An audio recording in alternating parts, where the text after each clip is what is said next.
we even talk about this chapter, I think it's fair that I should issue again spoiler alert, spoiler alert, spoiler alert. If you're trying to wait for the new chapter to come out officially, don't click on this video. Should be goes without saying. So I've just finished reading the translated spoilers off of his Twitter page. On that, was able to find the leaked pages. I will put the link to the Twitter page in the description. I just kind of want to talk about some of the interesting things that came out of this chapter. If I were to list, it's probably like two really big things, and then a couple of other small details to keep in mind. I'm going to kind of just be like jumping through, so it's not going to be in like chronological order of the chapter, just kind of whatever comes to mind as I'm sifting through the details. So the first thing I found interesting was during the fight, Jura does one of his attacks on Boruto, and he doesn't get the results that he's looking for, at least just based off of the translation over here. And I thought it was interesting that Jura kind of just goes into like a whole dissertation about why the attack didn't work and what he should do, to fix it for next time. And this kind of just again plays into his character as the guy that's seeking knowledge, always seeking to improve how he can apply said knowledge, outwardly. And it kind of just adds to what makes him dangerous as a villain, not only in Boruto, but just generally speaking. I thought it was interesting to note was Boruto complaining about his lack of power generally to deal with Jura. Now, obviously, I think what this is hinting towards is the return of Momoshiki. I mean, we've been anticipating what he's going to be doing, what he's going to do, since the time skip has happened, and bro still hasn't showed up yet. So I think, having Boruto go through a lot of these L's that stem from like the lack of power that he doesn't have is maybe hinting at what Momoshiki's role is going to be and at what point he's going to come back. And another line towards the end of the chapter, I think, also hints towards this as well, but we'll get there when we get there. Also, I just gotta say, this is the funniest panel I've ever seen, bro. Like, this is gonna become a meme in and of itself, because this is just Koji being like, damn, bro, this dude's a fucking idiot. He's ruined everything. He's just like crashing out internally. This shit was too funny, bro. I was dead ass laughing my ass off when I saw this.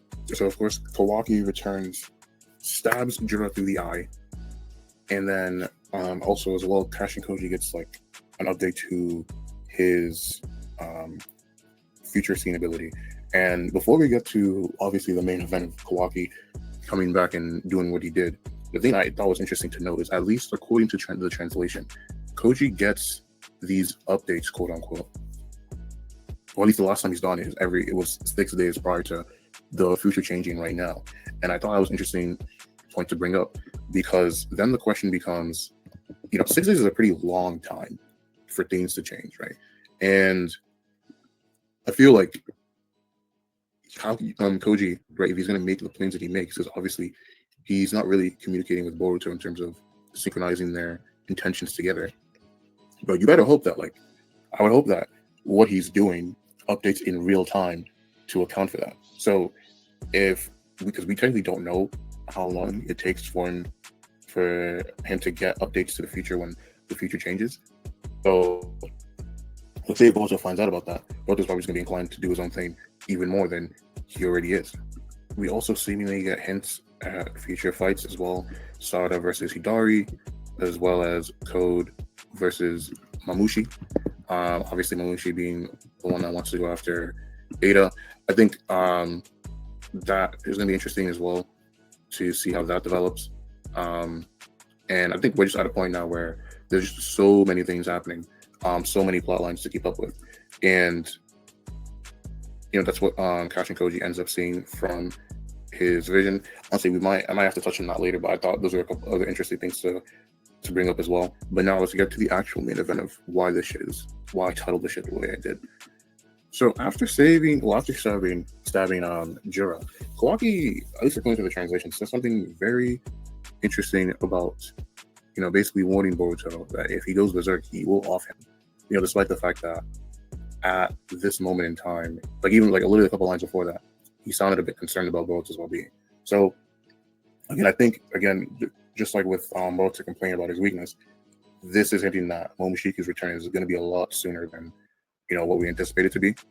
And then the last thing I thought was going to be interesting too is assuming that Jura can't get his eye back.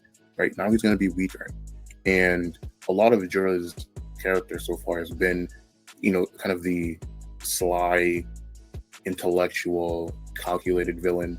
You know, he wants to learn how humans operate so he can destroy them. And now, but what is he going to look like when he's back into a corner? Because this entire time, Jera has kind of been the one in control of situations.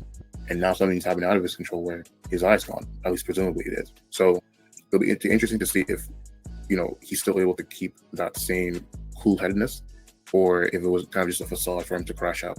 So who knows? Maybe the Jera crash out starts, and that is what leads to his downfall. But those are going to be interesting questions for later. This is a great chapter, genuinely a great chapter. Yeah, if you guys liked it, hopefully if this thing doesn't get freaking copyright strike, please subscribe to the channel, and I'll do more of these type of videos, or at least just more discussion videos in general. But yeah, that'll be it for this video, and most importantly, have a good day.